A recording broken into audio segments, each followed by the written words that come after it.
তোর অন্তত একবার ভাবা দরকার ছিল এই রিলেশন করার আগে। ও তোকে ছ্যাঁকা দিল, এখন ঠেলা সামলা।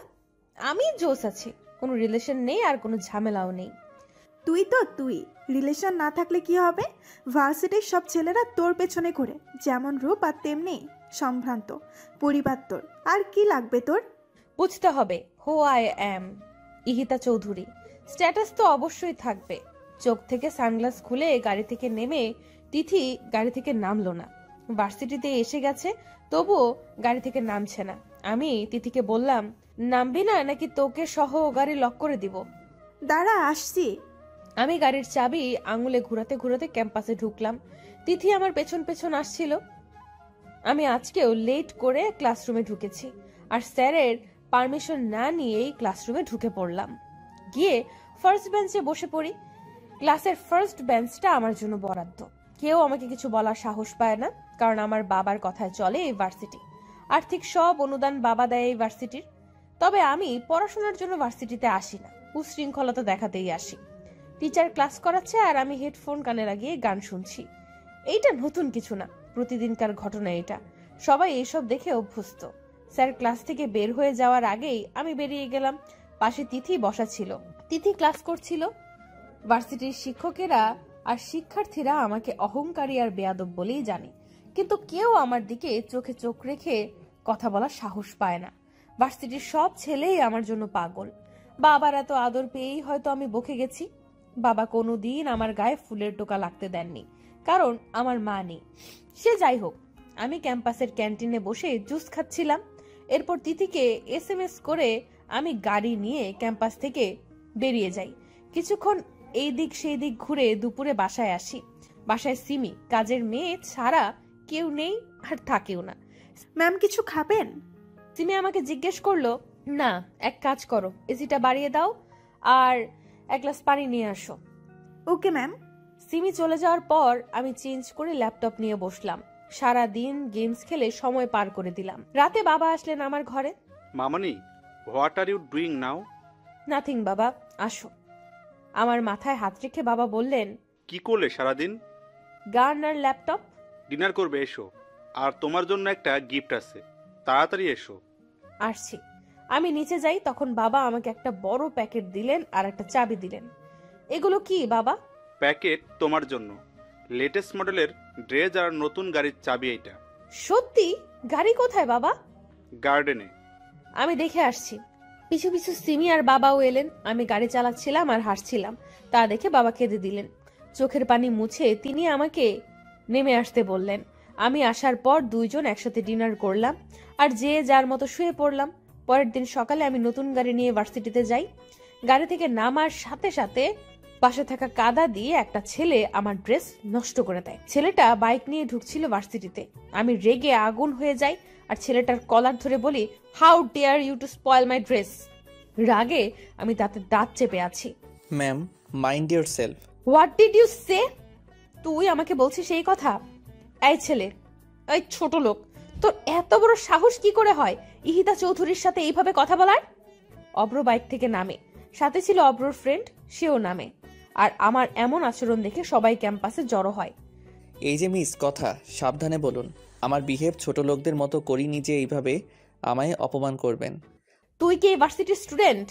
আগে তো তোকে দেখিনি, আর এই কারণে তুই জানিস না যে আমি কে আর তোর কি হাল করতে পারি।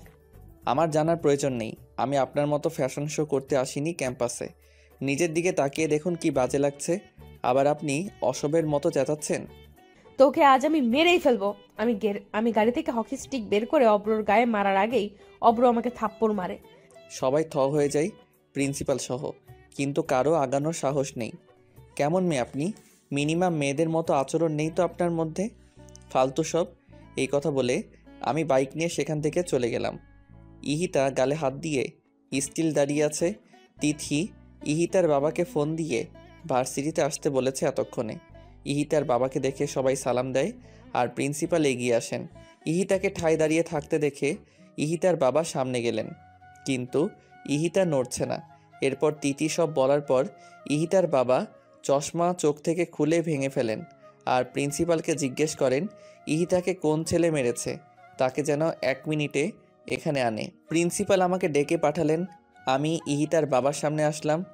তোর সাহস হয় কি করে আমার কলিজার উপর হাত তোলা?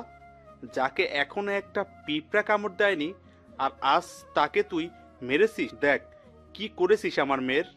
What is this? এটা কি ভার্সিটি নাকি কারো বাবার সম্পদ? আর আপনার মেয়ে আমার সাথে কি করেছে সেটা দেখেননি? না দেখে কেন মারলেন আমাকে?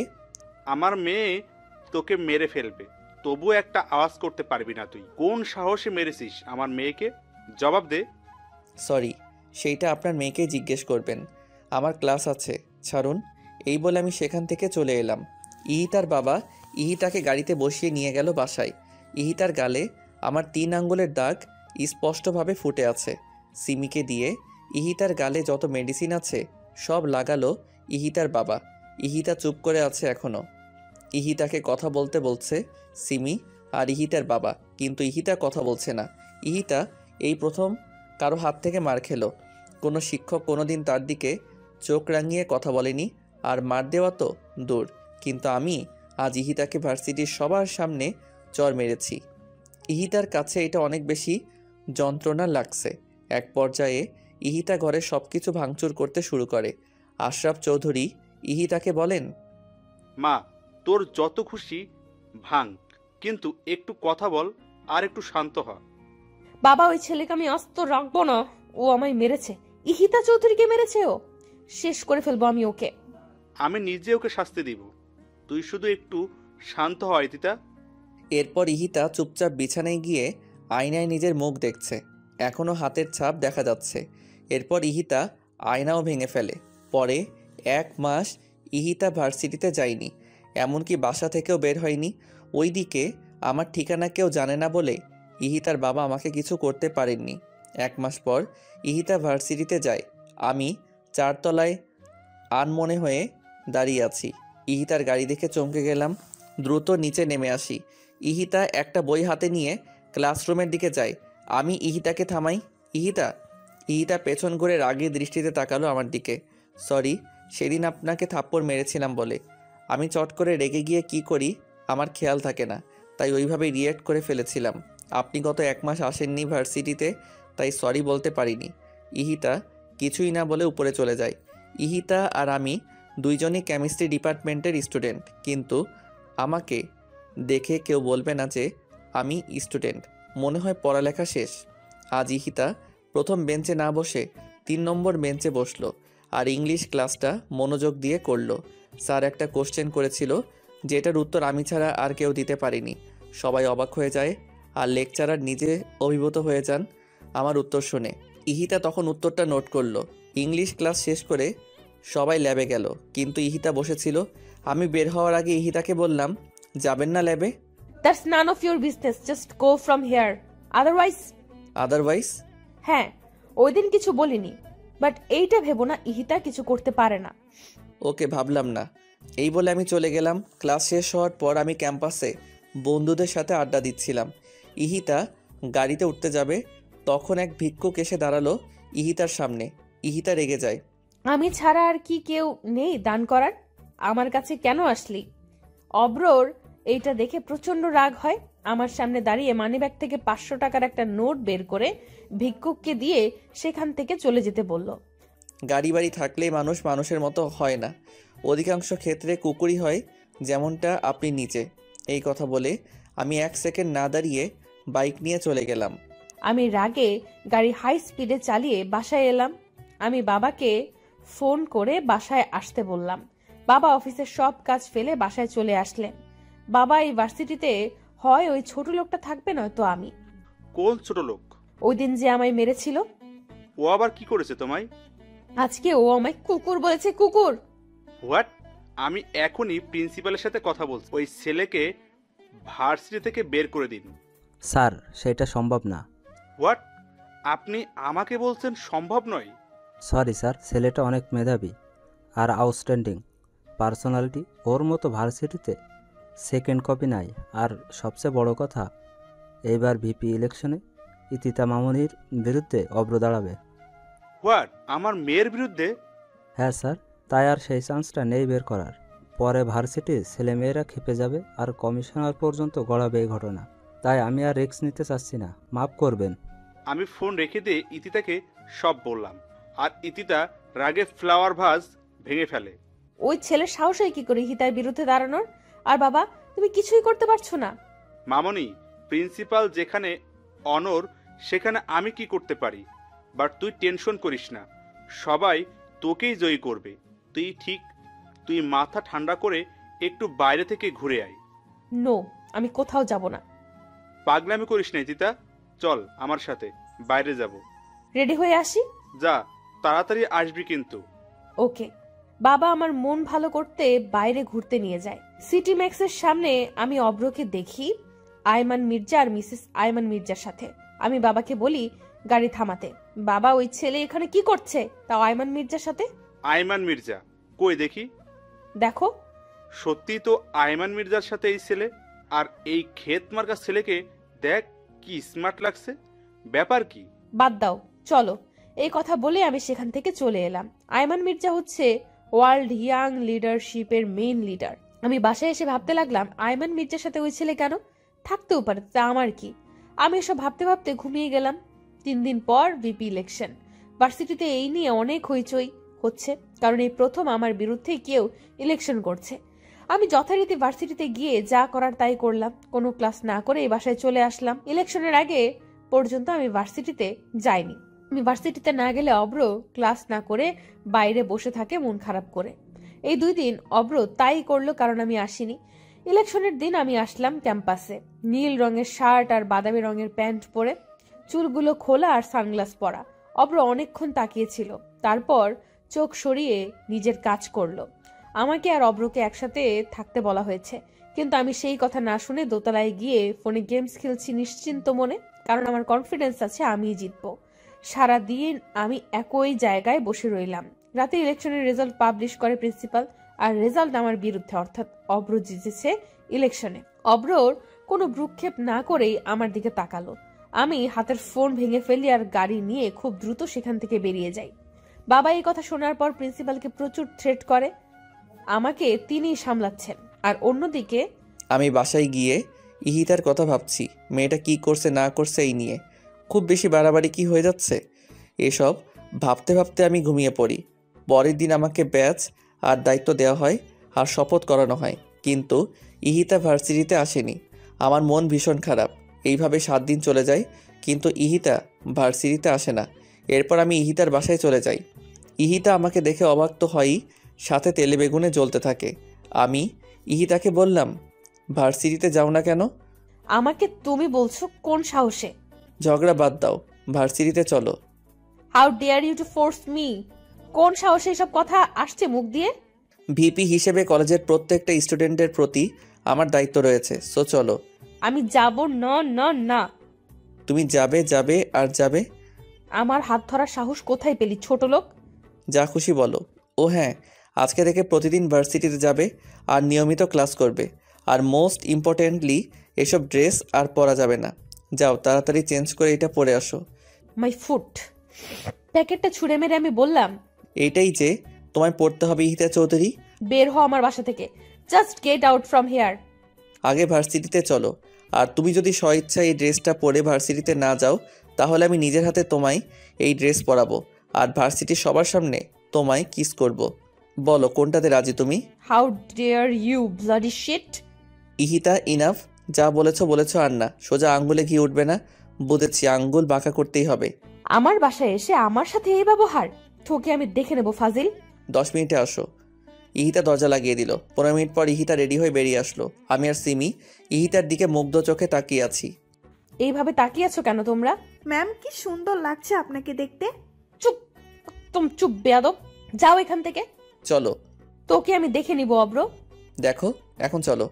আমি ইহিতাকে নিয়ে ভার্সিটিতে যাই আর সেকেন্ড বেঞ্চে ইহিতাকে বসিয়ে থার্ড বেঞ্চে ইহিতার পিছনে বসি। ইহিতার সামনে গিয়ে বলি, আজ সবগুলো ক্লাস মনোযোগ দিয়ে করে তারপর বাসায় যাবা। আর এর বিপরীতে কিছু হলে বুঝোই তো কি করব। তোকে আমি শেষ করে ফেলবো অব্র। সে পরে দেখব। আগে ক্লাসগুলো করে নোট করে বাসায় গিয়ে পড়বে। ফোন হাতে দেখলেই খবর আছে। Just mind your language. তোর কথা শুনতে ইহিতা চৌধুরী বাধ্য নয়। 1000বার বাধ্য। অব্র পেছনে ছিল, তাই আজ আমি সবগুলো ক্লাস ঠিকঠাক মতো করেছি। আজকে ভালোই লেগেছে আমার। তবে আমার এমন পরিবর্তনে শিক্ষকরা সহ সবাই খুশি। বেশ প্রাণোচ্ছল ভাবেই ক্লাস করেছি। তিনি এসব দেখে পুরো হা হয়ে তাকিয়ে আছে অব্রর দিকে। অব্র কি ইশারা করে তিথি জিজ্ঞেস করে, কেমনে সম্ভব? অব্র হাসি দিয়ে বুঝিয়ে দেয় চাইলেই সম্ভব। ক্লাস করা শেষে আমি বের হয়ে যাই। অব্র সিঁড়ির পাশে দাঁড়িয়েছিল। এক ছেলে ভুলে আমার ওড়নায় পাড়া দেয়, যার কারণে আমি টান খেয়ে অব্রর হাতের উপর পড়ে যাই আর অব্র আমাকে ধরে। আমি পড়ার সাথে সাথেই পেছন ঘুরে তাকিয়ে দেখি ওড়নাটা সিঁড়িতে পড়ে আছে আর একটা ছেলে টিল সেখানে হা করে দাঁড়িয়ে আছে। অব্র আমার দিকে তাকিয়ে ওই ছেলের সামনে যায়। অব্র দেখে বুঝেছে ইচ্ছে করে ছেলেটা এমন করেনি। নেক্সট টাইম যেন এমন ভুল না হয়। জি ভাইয়া। যাও এখন। আমি ইহিতাকে ওড়নাটা দিলাম আর বইগুলো উঠিয়ে গাড়ি পর্যন্ত ইহিতাকে দিয়ে আসলাম। ইহিতা চলে গেল আমাকে কিছু না বলেই। আমি একটু মুচকি হাসলাম আর বাইক নিয়ে বেরিয়ে গেলাম। অব্র চলে যাওয়ার পর আমি বাইক নিয়ে চলে আসি।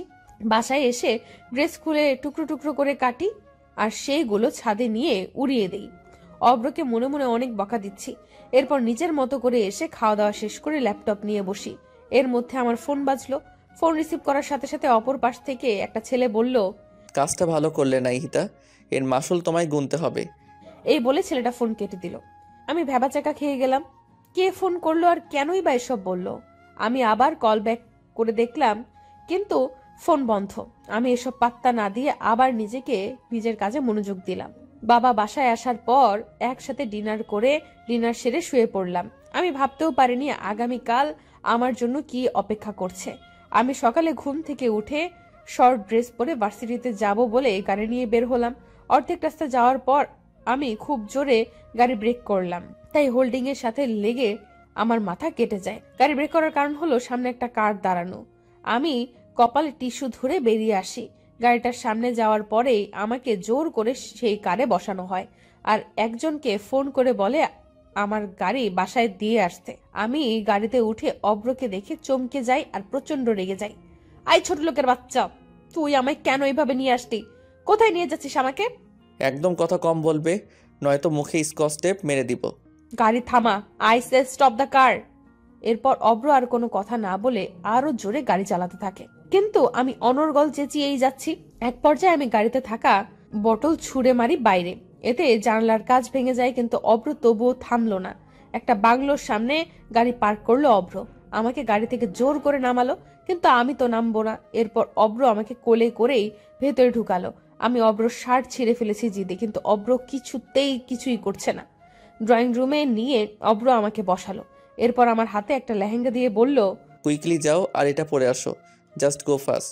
উকিল সাহেব চলে আসবেন এখন। উকিল আসবেন মানে? আর তুই এইভাবে আমায় এটা পড়তে বলছিস কেন? আজ আমাদের ম্যারেজ রেজিস্ট্রি হবে। হোয়াট? ওই জানোয়ার, তোর সাহস কি করে হয় এসব বলার? ইহিতা চৌধুরীকে বিয়ে করবে তোর মতো ছোট লোক? My foot, just let me go. কে ছোট লোক আর কে বড় লোক সেটা আজই প্রমাণ হবে। বেশি কথা না বলে এটা পরে আসো, নয়তো আমি বাধ্য হব পড়িয়ে দিতে। তুই আমায় টাচ করে দেখ শুধু। আমার বাবা যদি জানে তার মেয়েকে তুই এইভাবে তুলে এনে বিয়ে করছিস, তোকে জিন্দা কবর দিবে। ভালোই ভালোই আমায় ছেড়ে দে। এরপর অব্র নিজেই আমাকে জোর করে লেহেঙ্গা পরিয়ে দিল চোখ বন্ধ করে। অব্র জানে আমি পরবো না, তাই নিজেই পরিয়ে দিল। আমার যা মেকআপ করা ছিল তাতেই চলবে। এরপর অব্র উকিলকে ভেতরে আসতে বললেন। অব্র রেজিস্ট্রি পেপারে সাইন করে আমাকে বলল সাইন করতে, কিন্তু আমি কলম ছুঁড়ে মারলাম আর পেপার ছিঁড়ে ফেলি। তখন অব্র বলল, জানি তুমি এটা করবে, তাই 250 কপি রেজিস্ট্রি পেপার বানিয়েছি আমি। কয়টা ছিঁড়তে পারো দেখি। সাইন তো তোমায় করতে হবে ইহিতা চৌধুরী। আমি সাইন করব না। না, তোর মতো লোফারকে কোনোদিন আমি বিয়ে করব না। দরকার হলে কোনোদিন বিয়েই করব না। ইহিতা সিন ক্রিয়েট করো না, ভালোই ভালোই সাইন করে দাও, তাতে তোমারই মঙ্গল। মঙ্গল মাই ফুট। ফ্লাওয়ার ভাস ভেঙে অব্র প্রচন্ড খেপে যায় আর আমার গালে জোরে একটা থাপ্পড় মারে। এরপর আমার হাত ধরে পেপারে সাইন করায়। সাইন করানো শেষ হলে উকিলকে চলে যেতে বলে অব্র। উকিল চলে যাওয়ার পর অব্র আমার ঘাট ধরে গালে আর কপালে চুমু দেয়। সরি, আমি তোমায় মারতে চাইনি, কিন্তু তোমার জেদের জন্যই তুমি মার খেলে। বাসায় চলো এখন। ইহিতা নড়ছে না দেখে আমি ইহিতাকে কোলে নিয়ে গাড়িতে বসাই। এরপর ড্রাইভ করে নিজের বাসায় যাই। বাসার সামনে এসে আমি ইহিতাকে নামতে বলি। এরপর ইহিতা নেমে যায় আর অনেক অবাক হয়। এইটা তো মির্জা প্যালেস, এখানে নিয়ে আসলো কেন ছোট লোকটা আমায়? এরপর অব্র আমাকে নিয়ে ভেতরে যায় আর সবাইকে ডাকে। বৌমনি, বৌমনি, আম্মু। কি হয়েছে দেবরজি, চেঁচাচ্ছেন কেন? তিনি ভাবি কথা বলতে গিয়ে থেমে যায় আমাদের বিয়ের সাজ দেখে। কি হয়েছে ঈশান? সবাই আমাকে ঈশান ডাকে। চেঁচাচ্ছিস কেন? এই মেয়েকে? আম্মু আমি বলি, ও হচ্ছে ইহিতা চৌধুরী, আশরাফ চৌধুরীর একমাত্র মেয়ে। চিনেছেন? হ্যাঁ, বাট এই অসভ্য আর আনকালচার্ড মেয়ে ঈশান তোর সাথে কেন? আম্মু, আমি হিতাকে ভালোবাসি, আর এই কারণেই তোমাদেরকে না জানিয়ে বিয়ে করে এনেছি। তার জন্য আমি সরি। বৌমনিকে বলেছি সব, ভাইয়াও জানে, তুমি আর পাপা জানো না শুধু। 1 মিনিট, এখানে কোনো কমেডি শো হচ্ছে? তুই ফ্যামিলির ছোট ছেলে, আই মিন ঈশান মির্জা। হ্যাঁ ইহিতা। কিন্তু আমি যতটুকু জানি আয়ান মির্জার ছোট ছেলে লন্ডন থেকে পড়াশোনা করে, আর সেখানেই সে সেটেল। তাহলে ভার্সিটিতে তুমি কেন ছিলে? তোমার জানা ভুল নয়, আমি লন্ডন থেকে পিএইচডি করেছি ইন ইংলিশ। হোয়াট? তাহলে এই ভার্সিটি? সে অনেক কাহিনী ইহিতা, এখন ফ্রেশ হয়ে রেস্ট করো। আর ঈশান তুমি ইহিতার বাবাকে কল করে আসতে বলো, আমি পাপা আর আইমানকে আসতে বলেছি। ঠিক আছে বৌমনি। আর আম্মু, তোমার সাথে আমার কিছু কথা আছে, তোমার ঘরে চলো। আর বৌমনি, তুমি ওকে আমার ঘরে নিয়ে যাও। তোর সাথে আমার কোনো কথা নেই ঈশান। আমার ছেলে আজ বিয়ে করেছে, তাও আমাদের না জানিয়ে। বাহ ঈশান বাহ। আম্মু একবার শুনুন ও কি বলতে চায়, তারপর না হয় সবটা বিচার করবেন। বৌমা, তুমি ওকে সাপোর্ট করছো? না মা, আমি শুধু আপনাকে শুনতে বলছি ঈশানের কথাগুলো। আয় আমার ঘরে। মাসে এখান থেকে চলে গেলেন, যাও। আর শুনো, রেখে যেও না, ঠান্ডা মাথায় বুঝিও। আমি ঈশানকে কথা বলে ইতাকে নিয়ে উপরে গেলাম, আর ঈশান পা টিপে টিপে আম্মুর ঘরে গেল। আম্মু, সরি তো, তোমার ছেলে না হয় একটা ভুল করে ফেলেছে, মাফ করে দাও। না ছাড় তুই আমাকে। আমি কোনো সাধারণ ঘরের মেয়েকে আমার ছোট ছেলের বউ বানাতে চেয়েছিলাম, যে হবে নম্র ভদ্র, ঠিক আমার তিন্নি মায়ের মতো। এই বেয়াদব মেয়ের মতো মেয়েকে চাইনি। আম্মু, বৌমনির সাথে কারো তুলনা চলে না। ইহিতা অনেক ভালো মেয়ে, কিন্তু শাসনের অভাবে এমন হয়ে গেছে। প্লিজ আম্মু, ওকে কষ্ট দিও না, কারণ জানোই তো ওর মা নেই। আমার জন্য হলেও অন্তত ওকে মেনে নাও। তুমি আর বৌমনি হেল্প করলেই ও ঠিক হয়ে যাবে। প্লিজ আম্মু, প্লিজ। ঈশান, আমি কোনো ফোর্স শুনবো না, যা তুই এখান থেকে। ওয়েল স্টাবলিশ করেছি তোদের দুই ভাইকে। আমি আর তোর পাপা মিলে কোনো দিন কোনো কিছুতে অপূর্ণ রাখিনি। দেশের বাইরে রেখে মানুষ করেছি তোদের, যাতে কোনো বাজে সঙ্গ না পাস। কিন্তু ঈশান, আজ তোর ভাইয়ের স্ট্যাটাসটা কোথায় থাকবে, আর তোর পাপারই বা ইমেজ কোথায় থাকলো? তা পারো কি ভাবলি না? তোর কথা আমি বাদই দিলাম। 14 বছর পর দেশে এসে 14 দিন যেতে না যেতে এই কাজ করে ফেললি। আম্মু, মাফ করে দাও আমায়। জীবনের প্রথম আর শেষ ভুল এইটাই। ঈশান, লিভ মি অ্যালোন। আম্মু। ঈশান, ডোন্ট বি ইমোশনাল। এসব আমার একদম পছন্দ নয়। আম্মু আসবো? আয়। ভাইয়া আম্মুকে একটু বোঝা না, দেখ আম্মু কিছুতেই বুঝতে চাইছে না। তুই যা, আমি দেখতেছি। ভাইয়া। ঈশান, যেতে বলছি না আমি? যাচ্ছি। বাবু, আমি তোর কাছ থেকে ওর হয়ে সাফাই শুনতে চাই না। আম্মু, তুমি কী ভেবে দেখেছো? ও তোমার ছোট ছেলে, আর আমাদের সবার কত আদরের। ও না হয় একটা ভুল করেই ফেলেছে, তাই বলে কি আমার ভাই কাঁদবে? তুমি বলো আম্মু। কোনোদিন তো আমাদের দুই ভাইয়ের চোখের পানি তুমি ফোলেরও পড়তে দাওনি, আর আজ ঈশান কাঁদতে কাঁদতে চলে গেল, সেটা দেখলে না আম্মু? মা কথাটি শুনে চুপচাপ দাঁড়িয়ে আছেন। আমি আবার বললাম, আম্মু প্লিজ আম্মু, মন খারাপ করো না। 5 বছর ধরে ঈশান ঈশিতাকে পাগলের মতো ভালোবাসে, যার কারণে ও বাংলাদেশে আসে। আজ কি ওর ভালোবাসা বৃথা যাবে আম্মু? 25 বছর ধরে আমি মানুষ করলাম, সেই মূল্য কি ও দিয়েছে বাবু? আম্মু, তোমার মূল্য ও কি করে দিবে? তোমার ভালোবাসার কোনো মূল্য আমাদের কাছে নেই আম্মু। ইহিতা ঠিক হয়ে যাবে, শুধু সময় লাগবে। তুমি আর তিন্নি ওকে সাপোর্ট করো, দেখবে সব ঠিক হয়ে গেছে। আম্মু, এই নাও নেকলেস, ইহিতাকে বরণ করো এইটা দিয়ে। আইমান একটা হীরার নেকলেস আমার হাতে দিয়ে বলল, বাবু প্লিজ আম্মু চলো। চল। থ্যাংক ইউ আম্মু, জানি তুমি বুঝবে। আমার আম্মু বেস্ট। হয়েছে, এখন চল ঈশানের ঘরে। আসো। ওদিকে আমি ঈশানের ঘরে গিয়ে থতমত খেয়ে গেলাম। দেওয়ালের সব জায়গায় ঈশানের ছবি। এত সুন্দর লাগছে ঈশানকে, যা আমি মুগ্ধ হয়ে শুধুই দেখছি। ভাবি বলল, এটাই আমার দেবর, আর এতদিন যে রূপ দেখেছো সেটা সাময়িক, শুধুমাত্র তোমার জন্য। আমার স্মার্ট দেবর তোমার জন্য খ্যাত সাজলো। এতে অবশ্য আমি আর তোমার ভাইয়া অনেক রিয়্যাক্ট করেছিলাম, কিন্তু ও পরে মানিয়ে নিয়েছে, কারণ লাভ এট ফার্স্ট সাইট বলে একটা কথা আছে। আপনাকে আমি পার্সোনালি চিনি না, কিন্তু আপনার বিষয়ে যতটুকু জানতাম আপনি তার থেকে অনেক বেশি ভালো। তাই? আমি মোটেও ভালো না, যখন বকবো তখন বুঝবে। তিন্নি আসবো? আসো। তুমি কখন আসলে? 20 মিনিট হবে। ঈশান কই? ও তো ঘরে আসে নাই। কেন, আম্মুর সাথে না ছিল? দাঁড়াও আম্মু, আমি ঈশানকে নিয়ে আসছি। আমি ছাদে গিয়ে ঈশানকে পেলাম, আর ঈশান দাঁড়িয়ে দাঁড়িয়ে কাঁদছে। ঈশান, তুই আবারও কাঁদছিস? ভাইয়া তুমি? চল, কোথায়? সারপ্রাইজ আছে, চল। আমি ঈশানকে নিয়ে ঈশানের ঘরে গেলাম। ঈশানকে দেখে ইহিতা রেগে গেল, কিন্তু তিন্নির ইশারাতে থেমে গেল ইহিতা। মা ইহিতাকে নেকলেস পরিয়ে দিয়ে দোয়া করলেন, কিন্তু ইহিতা এতে ভ্রুক্ষেপই করলো না। ইহান আমাকে জড়িয়ে ধরলো। ভাইয়া তোকে কোনোদিন থ্যাঙ্কস দেয়নি, আর আজও দিব না। শয়তান ছেলে, তোর কাছ থেকে আমি থ্যাঙ্কস চেয়েছি। ইউ আর বেস্ট ভাইয়া। এইসব পামে আমি ফুলছি না। হিংসে হচ্ছে কিন্তু আমার। তুমি আমার বরকে জড়িয়ে ধরে রেখেছো। বৌমনি, আগে আমার ভাই, তারপর তোমার বর। হইছে, তিনজন ফ্রেশ হয়ে নিচে আসেন। লাঞ্চ করতে হবে তো নাকি? পাপা আসুক। পাপা আসছে। আচ্ছা, তুমি আগে ঘরে আসো, কথা আছে আমার। চলো। এরপর সবাই ঈশানের ঘর থেকে চলে গেল। ঈশান আর ইহিতা দুজন দু প্রান্তে দাঁড়িয়ে আছে। ইহিতা আর আমি দুইজন দুই দিকে দাঁড়িয়ে আছি। আমি ইহিতাকে বললাম, লাঞ্চ করবে? ফ্রেশ হয়ে এসো, আমি গেস্ট রুমে যাচ্ছি ফ্রেশ হতে। আমি বাসায় যাব এন্ড রাইট নাও। ইহিতা, যা বলেছি করো, বেশি কথা বলে আমাকে রাগিও না। ঈশানের আসল রূপ কিন্তু তুমি দেখোনি। আসল রূপ? I don't care who are you. আমি আমার জায়গায় থাকলেই হবে। বিকেলে আমি বাসায় চলে যাব। আগে তো দেখো ঘর থেকে বাগানে যেতে পারো কি না, আর বাসা তো অনেক দূর। তোর মন তো নির্লজ্জ আমি খুব কম দেখেছি। এইটা স্বাভাবিক, ভালোবাসার কাছে নির্লজ্জ না হলে তা আদায় করা যায় না। ভালোবাসা? My foot. তোর এই ভালোবাসাই তোকে বিপদে ফেললো। হুম, বিপদে পড়িনি। আর তুই বলার মতো সম্পর্ক না এখন তোমার আর আমার মধ্যে, তাই তুমি করে বলো। তুমি যাও। তোর মতো চিটারকে ইথিকা কখনোই তোকে তুমি বলবে না।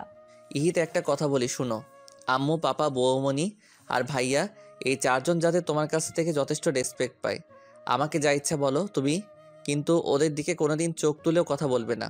সেই দিন তাহলে আমি কি করব তোমায় জানি না। এই বাসায় আমি থাকলে তো বিহেভের কথা আসবে। আমি আজই চলে যাব। ওই যে বললাম, গিয়ে আগে দেখাও। ইহিতা কিছু বলার আগে ভাবি নক করে রুমে। আমি আসতে বললাম ভাবিকে। ঈশান যাও, ফ্রেশ হয়ে আসো। আজকে সবাই একসাথে লাঞ্চ করব।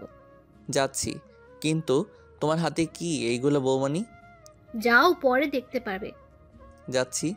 ঈশান চলে যাওয়ার পর আমি ইহিতার সামনে গিয়ে দাঁড়ালাম আর ইহিতাকে বললাম, ইহিতা ফ্রেশ হয়ে এই শাড়ি আর গহনাগুলো পরবে। ইহিতার হাতে দিয়ে বললাম। হোয়াট? আমি এসব পড়তে পারবো না, আমাকে টি শার্ট দিন। ইহিতা, মির্জা পরিবারের বউরা কখনো এসব পরে না। এই পরিবারের একটা ট্রেডিশন আছে, তোমাকেও সেটা মানতে হবে, অন্তত দিনের বেলাতে। বৌমনি, আই কান্ট। ইহিতা, তুমি পারবে। তুমি শাড়ি পরে দেখো কতটা ভালো লাগবে তোমাকে। আর আজ তোমার আর ঈশানের সবচেয়ে মধুর একটা দিন। নিজেকে সুন্দরভাবে সাজাও ওর জন্য, দেখবে ও অনেক খুশি হবে। বৌমনি, আমার কোনো ইচ্ছে নেই ওই স্টুপিডটার জন্য শাস্তে। ওকে আমি ঘৃণা করি, জাস্ট হেট হিম। সময় হোক তখন বুঝবা ঈশান কি আর কেমন। এখন চটপট রেডি হয় না। ওর সম্পর্কে জানার কোনো ইন্টারেস্ট নেই আমার, আর আমি শাড়ি পরতে পারি না। আমি হেল্প করব। যাও গোসল করে আসো আগে, ওয়াশরুমে টাওয়াল রাখা আছে। যাচ্ছি। ইহিতা বের হয়ে আসার পর আমি ইহিতাকে সুন্দর করে সাজিয়ে দিলাম আর ইহিতাকে শাড়ি আর গহনা পরিয়ে দিলাম। দেখো তো এখন কেমন লাগছে নিজেকে। ইহিতা অবাক হয়ে যায় নিজেকে দেখে। শাড়ির সাথে যেই ইথিকাকে যায় না সেই ইথিকা আজ শাড়ি পরেছে আর গা ভর্তি গহনা। অবাক লাগছে নিজেকে দেখে। কি বললে না কেমন লাগছে? বৌমনি, এতগুলো গহনা পরতে পারছি না, খুলে রাখি এগুলো। না, অভ্যাস করতে হবে। কিন্তু অনেক ভারী তো। কিচ্ছু হবে না, এখন নিচে চলো। আমি ইহিতাকে ডাইনিং এ বসালাম আর শৈলীকে বললাম সবাইকে ডেকে নিয়ে আসতে। আইমান আম্মু দুজন এসে গেছে, ঈশান আর পাপা এখনো আসেনি। আমি পাপাকে ডেকে নিয়ে আসলাম।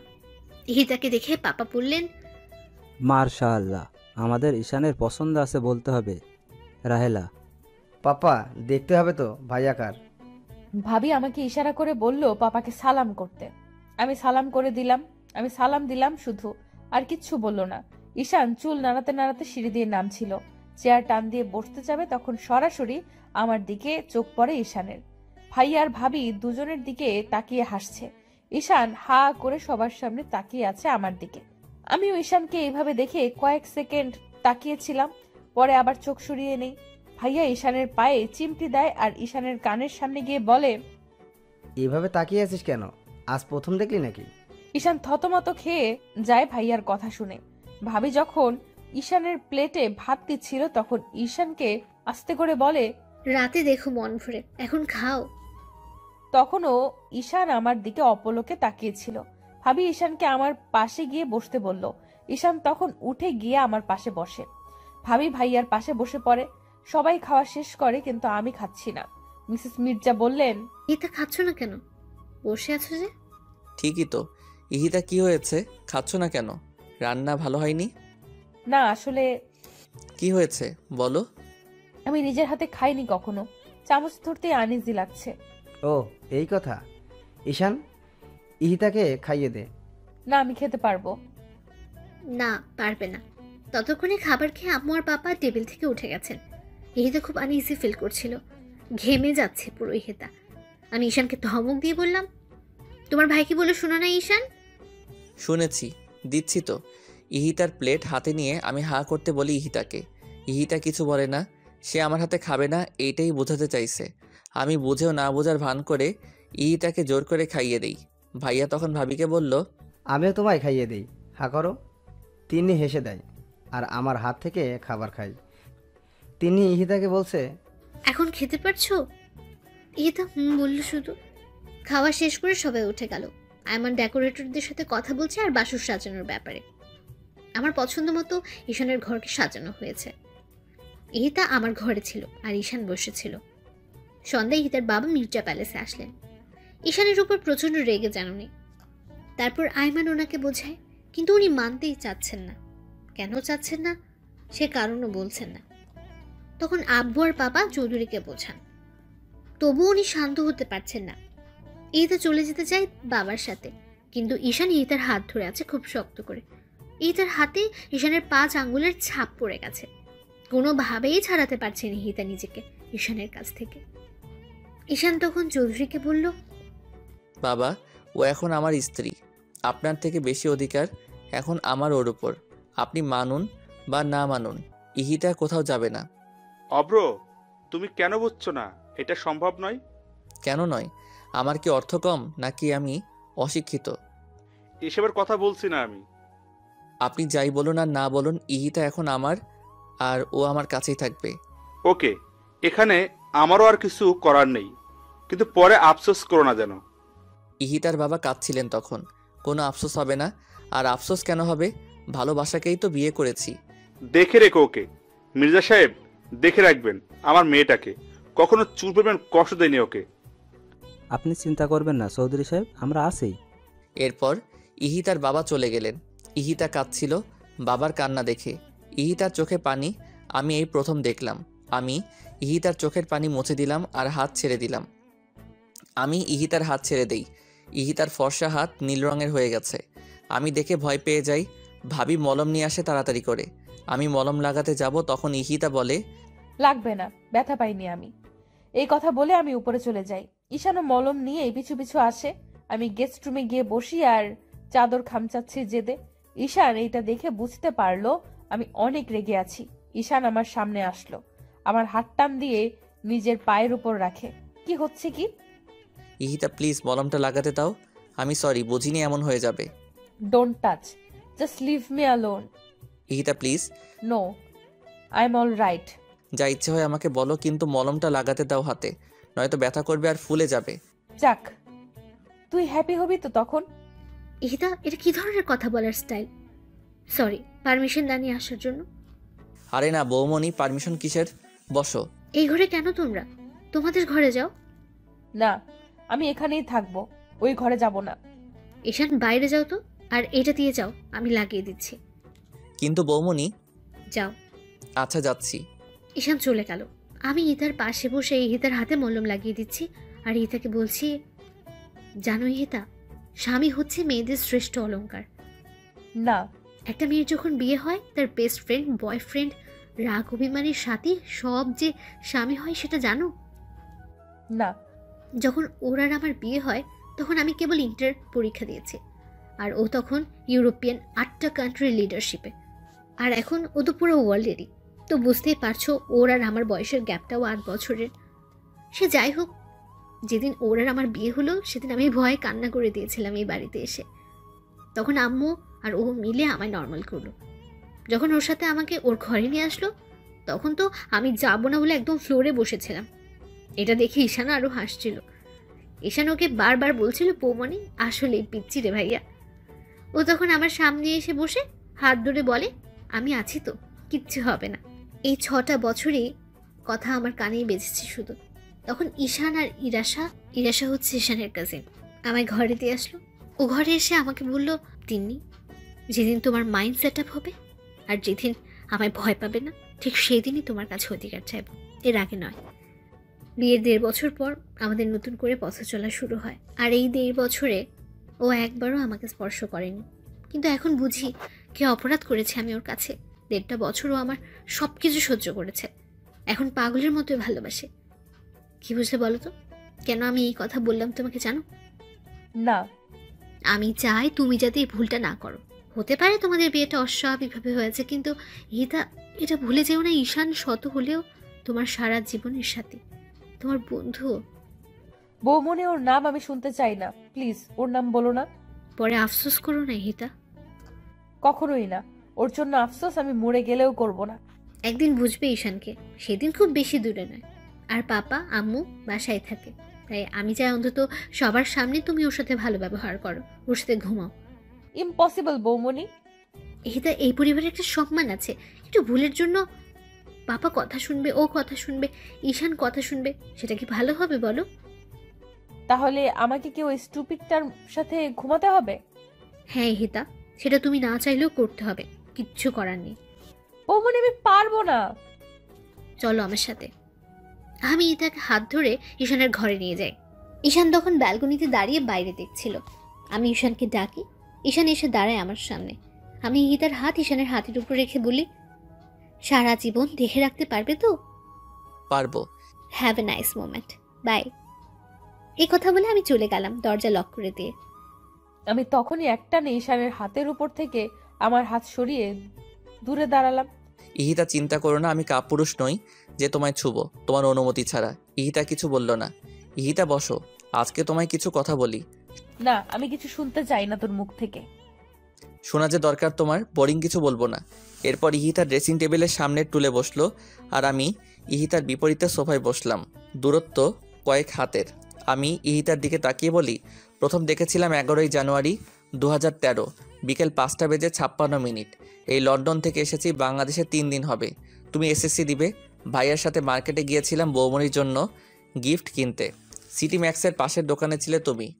বের হওয়ার সময় তোমার দিকে চোখ যায় আমার। White T shirt, black jeans আর স্ট্রেট করা চুলগুলো একদম খোলা, সাথে তোমার বাবা ছিল। আমি এক দৃষ্টিতে তোমার দিকে তাকিয়েছিলাম। তখন ভাইয়া বলল, এমন করে কি দেখছি? আমি বললাম, একটা পরীকে। তখন ভাইয়া হেসে দিল আর বলল, ওই মেয়ের ডিটেলস আমার জানা, বাসায় চলো বলছি। আমি তখন ভাইয়াকে জিজ্ঞেস করেছিলাম, কিভাবে চিনো? ভাইয়া বলল, আশরাফ চৌধুরী মেয়েকে সবাই চিনে। তখন ভাইয়া সব বলল, তোমার জেদ, তোমার অহংকার, তোমার ডোন্ট কেয়ার অ্যাটিটিউড সম্পর্কে।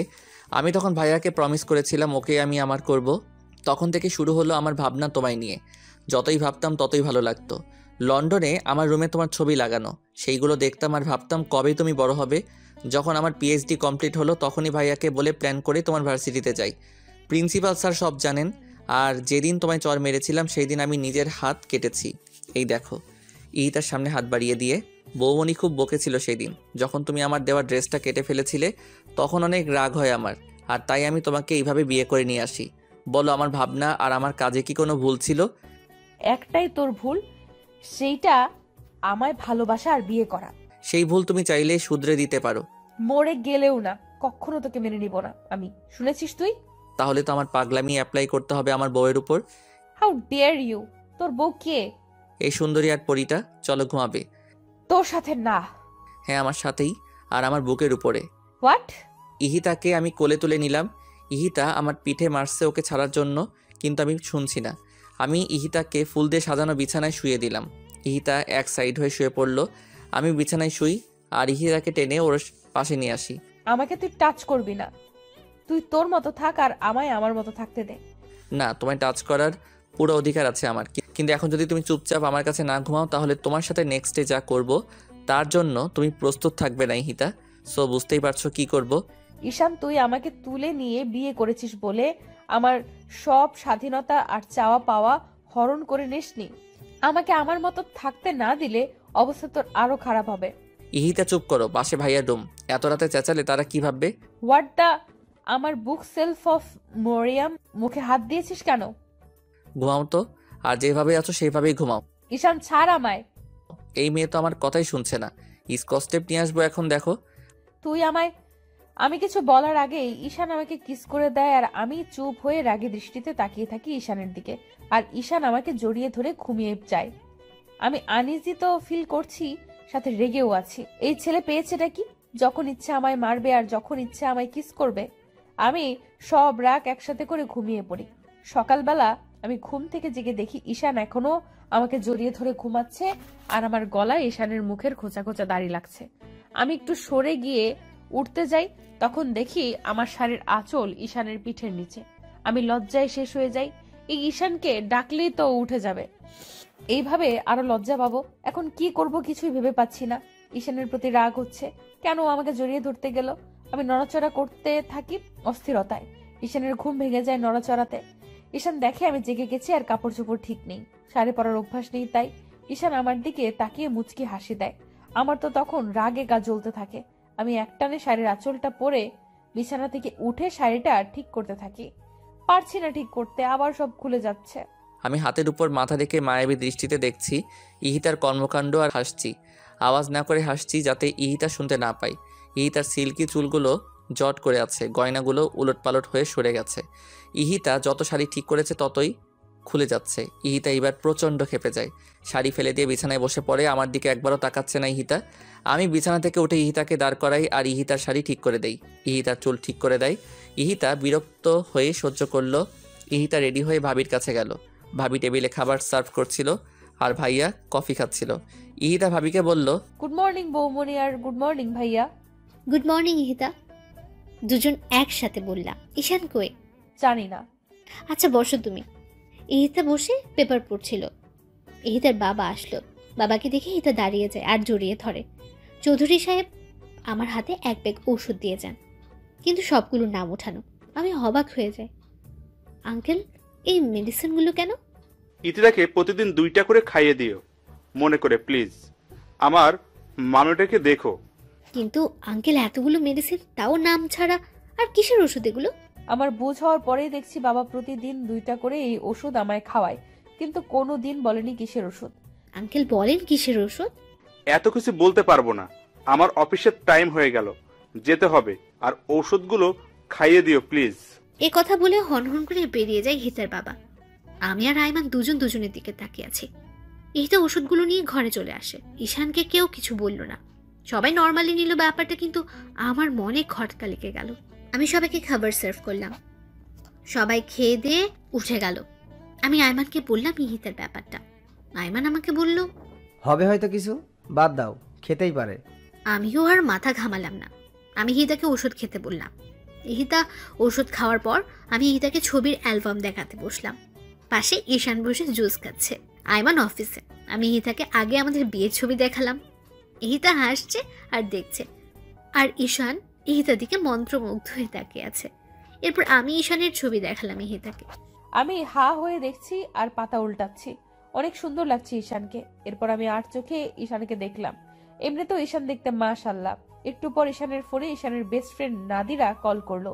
ঈশান আমার আর বৌমনির সামনেই ফোন রিসিভ করলো। হ্যালো নাদিরা, কেমন আছিস? হ্যাঁ আমিও ভালো আছি। বাংলাদেশে আসছিস কবে? তাড়াতাড়ি আয়। এসব শুনে আমি রাগে দাঁড়িয়ে যাই।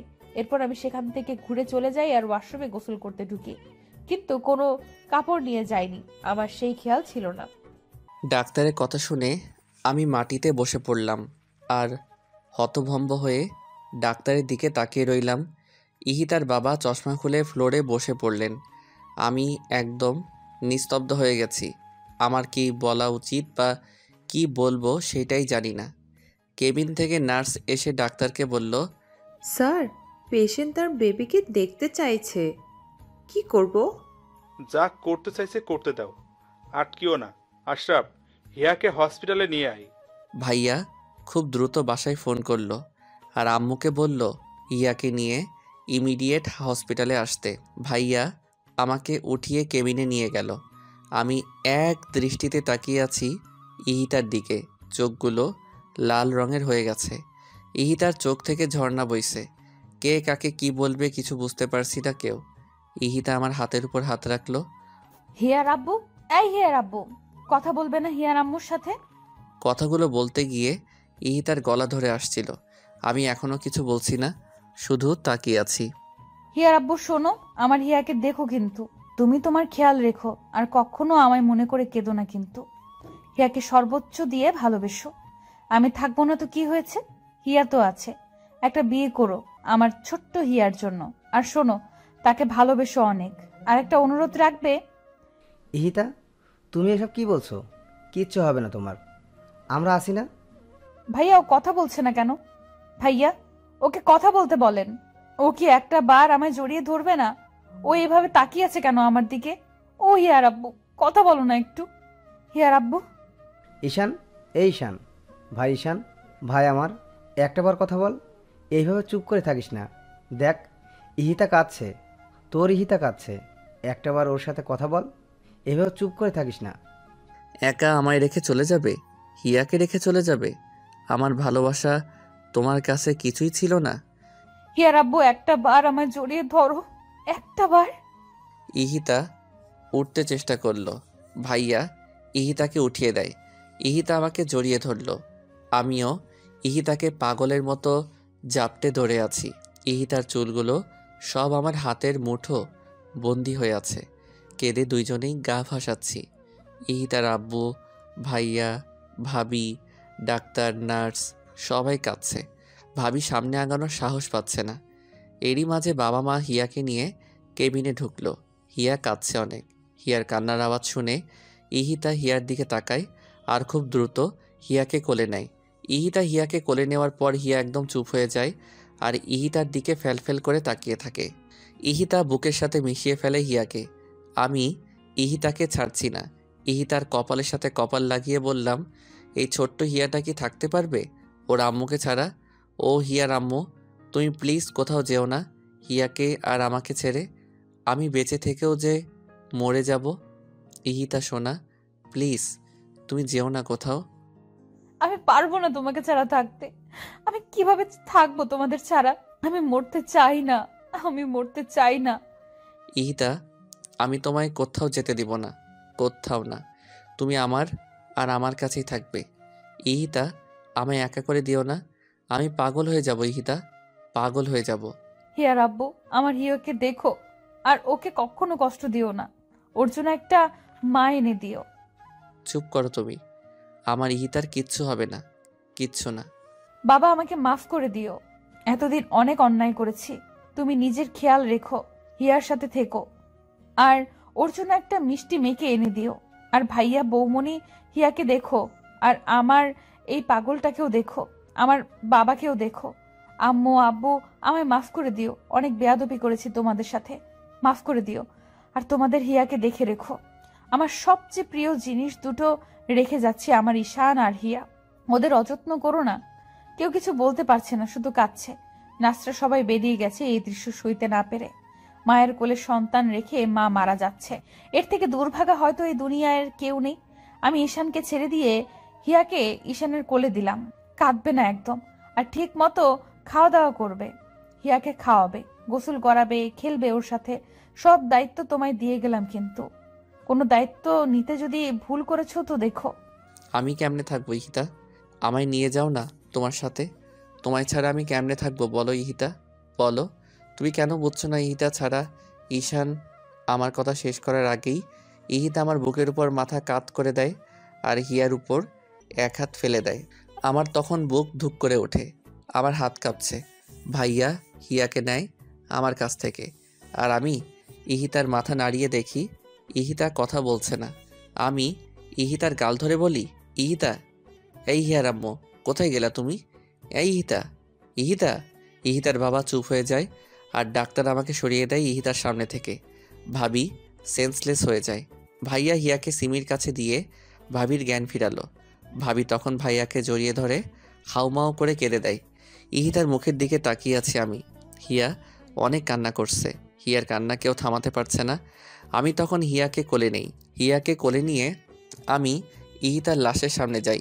হিয়া তখন ইহিতার জামা ধরে টানাটানি করছিল, কিন্তু ইহিতার নির্জীব শরীর আর তার আদরের মেয়ের ছোঁয়া বুঝতে পারছে না। আমি হিয়াকে বুকে জড়িয়ে নিয়ে শুধু কাঁদছি। সামনে ইহিতার মায়াভরা মুখটি চোখ বন্ধ করে রেখেছে সারা জীবনের জন্য। ইহিতার বাবা কিছু বলছে না। ডাক্তার সাগর ইহিতার বাবাকে সামলাচ্ছেন। ভাইয়া ভাবি আমার কাছে এসে দাঁড়ায়। ভাবি হিয়াকে আমার কোল থেকে নেয়। ভাইয়াকে জড়িয়ে ধরে হাউমাউ করে কেঁদে দেয় আমি। ভাইয়ারে আমি থাকবো কিভাবে এই মায়াপরীকে ছাড়া? আমার হিয়া থাকবে কিভাবে? ও এইভাবে আমাদের দুইজনকে একা ছেড়ে চলে গেল কেন? ভাইয়া কথা বলো।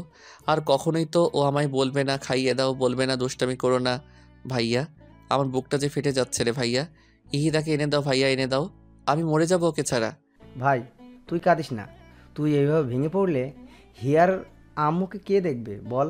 এখন তোর উপরে দায়িত্ব কত তুই জানিস না। শক্ত কর নিজেকে। ভাইয়া আমি ইহিতাকে ছাড়া থাকতে পারবো না। ভাইয়া এনে দাও ওকে। ভাইয়াও কাঁদছে, কিন্তু কি বলবে? ভাবি করিডোরে দাঁড়াই হিয়াকে নিয়ে। মা বাবাও ভাবির পাশে বসে কাঁদছে। 1 ঘন্টার মধ্যে ইহিতাকে দাফন করা হলো। আমি হাতে মাটি লাগা থাকা অবস্থায় হিয়াকে নিয়ে কবরের সামনে বসে পড়লাম আর চোখের পানি দিয়ে কবর ভিজাচ্ছি। হিয়াও চিৎকার করে কাঁদছে। আমি কোনো কথা বলছি না, শুধু হিয়ার দিকে তাকিয়ে আছি। আম্মু দেখ না, তোর আম্মু কি শান্তিতে ঘুমাচ্ছে তোকে আর আমাকে ছেড়ে? বলতো আম্মু, তুই কি থাকতে পারবি তোর আম্মুকে ছাড়া? ভাইয়া পাশে দাঁড়িয়ে কান্না করছে, সাথে বাবা আর আঙ্কেল। আমি হিয়াকে বলছি, জানো হিয়া, তোমার আম্মু কখনো অন্ধকারে থাকতে পারতো না। আজ দেখো ও নিজেই অন্ধকার হয়ে গেছে। ও ভয় পেলেই আমার টি শার্ট ছিঁড়ে ফেলতো টান দিয়ে, কিন্তু এখন কে ছিঁড়বে? আমি ওর এত স্মৃতি নিয়ে কিভাবে বাঁচবো বলো না হিয়া আম্মু? বাবা আর ভাইয়া আমাকে ওঠালো। বাড়ির গার্ডেনেই কবর দেওয়া হয়েছে ইহিতাকে। আমি উঠবো না। ভাইয়া জোর করে উঠালো আমাকে। ভাবির কোলে দিল হিয়াকে। ভাইয়া ভাবিকে বলল হিয়াকে খাবার খাওয়াতে। ভাইয়া আমাকে নিয়ে গেস্ট রুমে গেল, কারণ বেডরুমে গেলেই আবার পাগলামি শুরু করব ইহিতার সব কিছু দেখে। ভাইয়া নিজেই আমাকে ফ্রেশ করিয়ে দিল। এই অবস্থায় কে কাকে দেখবে? কিন্তু ভাইয়া আর ভাবি শক্ত হাতে সব সামলাচ্ছে।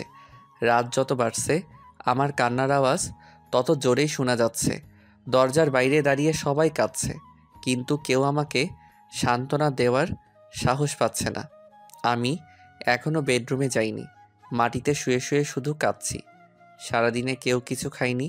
আমার চোখে চোখ রেখে কেউ কিছু বলতে পারছে না। বারবার ইহিতার কথা কানে বাজছে। বেয়াদব, স্টুপিড, ছোট লোক। ইহিতার বিভিন্ন ভঙ্গিতে কথা বলা এখন আমাকে আরও কষ্ট দিচ্ছে। রাতে আমাকে জড়িয়ে ধরে ঘুমানো, এসব এখন সবই স্মৃতি আমার কাছে। আমি আর পারছি না এভাবে থাকতে। কষ্টের মধ্যেই শেষ হয়ে যাচ্ছি। আমার সামনে থাকা একটা ছুরি হাতে নেই আমি। ভাইয়া আর বাবা দৌড়ে এসে আটকায় আমাকে। আমি আব্বুকে জড়িয়ে ধরে বলি, পাপা আমি এভাবে বেঁচে থেকে কি করব পাপা? পাপা আমি পারবো না এভাবে বেঁচে থাকতে। আমার ইহিতাকে এনে দাও তোমরা। আমি মরে যাব পাপা, আমি মরে যাব। আব্বু, তুই না আমার লক্ষ্মী ছেলে। আমার দাদু ভাইকে কে দেখবে তুই এমন করলে? আব্বু, পাগলামি করিস না। ইহান, কেঁদো না, নিজেকে শক্ত করো। এইটাই হওয়ার ছিল। ভাই তুই না আমার ভাই। ঈশান মির্জাকে এইভাবে মানায় না। আমার ভাই সবসময় হাসি খুশি থাকবে। সেই ভাইকে আমি দেখতে চাই, অন্তত আমাদের হিয়া মামুনির জন্য। ঈশান দেখো হিয়া কিভাবে তাকিয়ে আছে তোমার দিকে। তুমি এই পাগলামো করলে এই মেয়েটাকে কে দেখবে? ঈশান হিয়াকে কোলে নিয়ে বিছানায় বসে পড়ল। আমি ঈশানের জন্য ভাত নিয়ে আসলাম। ঈশানকে জোর করে খাইয়ে দিলাম, কিন্তু নিজে কিছুই খেতে পারছি না। বাকিরাও কেউ কিছুই খায়নি। এভাবে কেটে গেল 8টা মাস। হিয়া এখন বসতে পারে আর একদমই হিতার মতো হয়েছে দেখতে।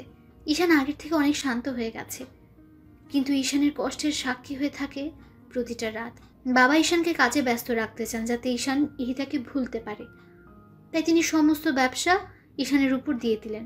ইহিতার বাবা ঈশানদের সাথেই থাকেন, যদিও তিনি থাকতে চাননি, কিন্তু সবার জোড়াজুড়িতে থাকতে হয়েছে।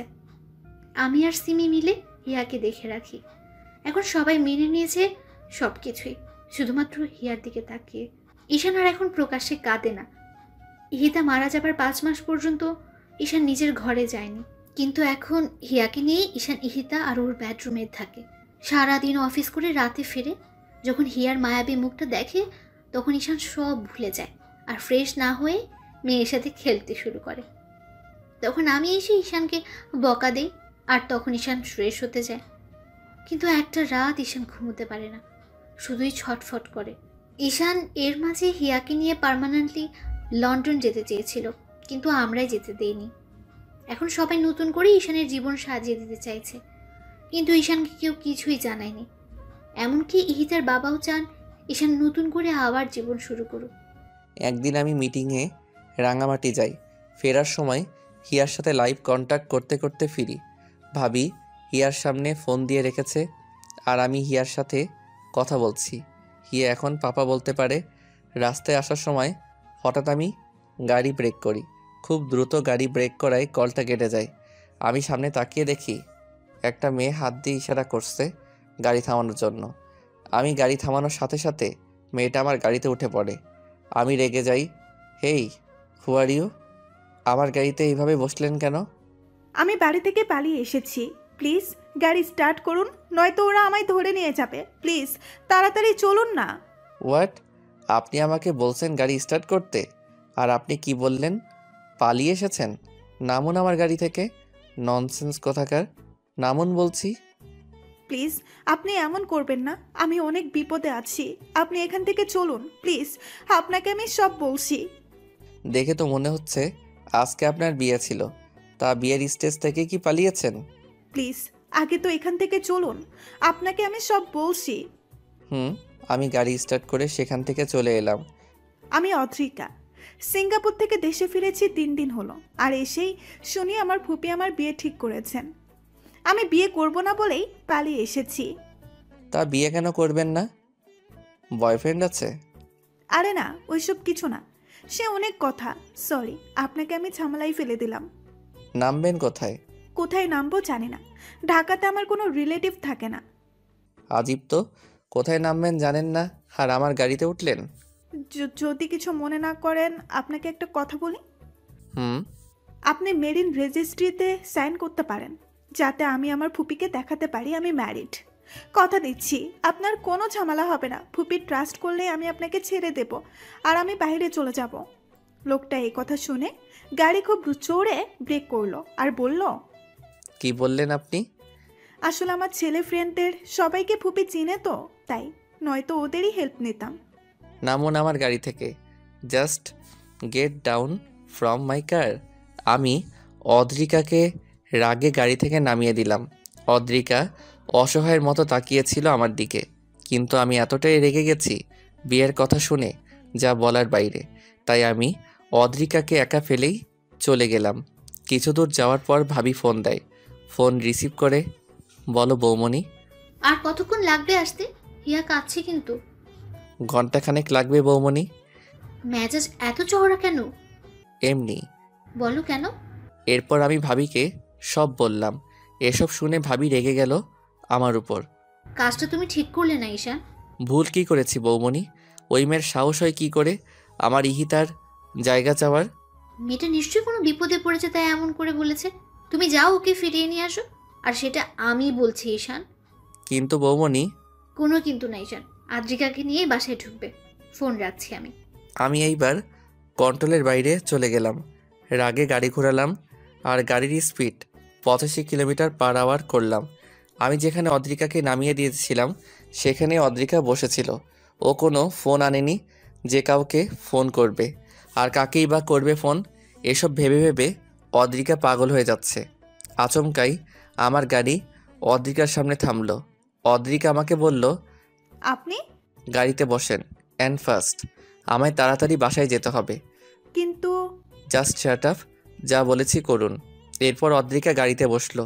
আমি অদ্রিকাকে পেছনে বসতে বললাম। অদ্রিকা চুপচাপ বসে আছে। প্রায় 2.25 ঘন্টা পর আমি বাসায় আসলাম। আমার বাসা দেখে অদ্রিকা অবাক হলো। এত সুন্দর আর এত বড় বাসা? আমি আগে আগে চলে গেলাম আর অদ্রিকা পিছু পিছু আসলো। ভাবি ড্রয়িং রুমে বসে হীরার সাথে খেলছিল, সাথে সিমি ছিল। আমি এসে আগে হিয়াকে কোলে নিয়ে চুমু খেলাম। ভাবি অদ্রিকাকে জিজ্ঞেস করলো, আদ্রিকা, অ্যাম আই রাইট? আদ্রিকা ভ্যাবাচিকা খেয়ে গেল আমার কথা শুনে। জি, কিন্তু আপনি জানলেন কিভাবে? ঈশান ফোনে বলেছে। ও, আসলে আমি জানতাম না উনি বিবাহিত আর আপনার মতো কিউট একটা ওয়াইফ আছে।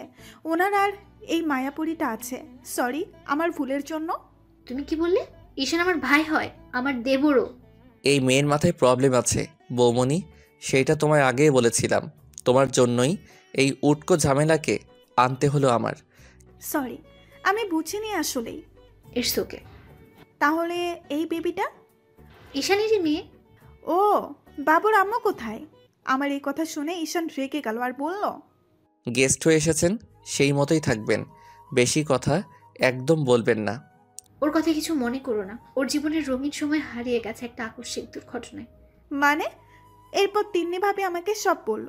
আমি কেঁদে দিলাম, সাথে সিমি আর ভাবি কাঁদছে। এত বড় একটা ঘটনা ঘটে গেছে ওনার সাথে। এই মায়াপুরীটা কিভাবে আছে মায়ের আদর ছাড়া? ঈশানের ভালোবাসায় মেয়েকে চোখের আড়াল করে না ঈশান। হয়তো ঈশান মুখে কিছু বলে না, কিন্তু ওর নিঃশ্বাস আর প্রশ্বাস জুড়েই হিতা আছে। সকালে যখন মামুনিকে আনতে যাই তখন বুঝি কত রাত ঘুমায় না ঈশান, কিন্তু কেউ কিছু বলতে পারি না আমরা। ও কষ্ট পাবে বলে। এখন নিশ্চয়ই ঈশান কাঁদছে। আমি বুঝতে পারিনি। যাও তুমি ফ্রেশ হয়ে আসো। সিমি, ওকে গেস্ট রুমে নিয়ে যাও। আলমারিতে নতুন কাপড় রাখা আছে, যেটা ইচ্ছে পরে নিও। আচ্ছা। অদ্রিকা ফ্রেশ হয়ে ভাবির কাছে যায়। ভাবি লাঞ্চ সার্ভ করছিল। আমি এখনও নিচে নামিনি। হিয়াকে ঘুম পাড়িয়ে দিয়ে নিচে খেতে আসলাম। অদ্রিকা একটু দূরে দাঁড়িয়েছিল। আমার চোখ মুখ ফোলা আর চোখ লাল হয়ে আছে, সেইটা অদ্রিকা আর ভাবি দুইজনই খেয়াল করলো। অদ্রিকা নিজেকে দোষ দিচ্ছে এসবের জন্য। মা, পাপা, ভাইয়া কেউ বাসায় নেই, সবাই রাতে আসবে। আমি খুব দ্রুত কোনো রকম খেয়ে উঠে নিজের ঘরে চলে গেলাম। ভাবিও আর কিছু জিজ্ঞেস করলো না। লাঞ্চ শেষ করে ভাবি আর অদ্রিকা একসাথে বসলো। ভাবি অদ্রিকার প্রবলেম সম্পর্কে জানতে চাইলে অদ্রিকা সব বলল। ঘটনাটা ছিল, অদ্রিকার বাবা মা মারা যাওয়ার আগে অদ্রিতাকে সব সম্পত্তি দিয়ে যান, কিন্তু অদ্রিকার ফুপি সেই সম্পত্তি পাওয়ার জন্য ফালতু একটা বেকার ছেলের সাথে অদ্রিকার বিয়ে দিতে চায়, কিন্তু অদ্রিকা সেখান থেকে পালিয়ে আসে। অদ্রিকা সবেমাত্র পড়াশোনা শেষ করে দেশে ফিরেছে, আর এর মাঝেই সে তার ফুপির আসল রূপ দেখতে পায়। এসব বলতে বলতে অদ্রিকা একটা দীর্ঘ নিঃশ্বাস ফেলল। এর মাঝে অদ্রিকা একবারও আমার বেডরুমে যায়নি।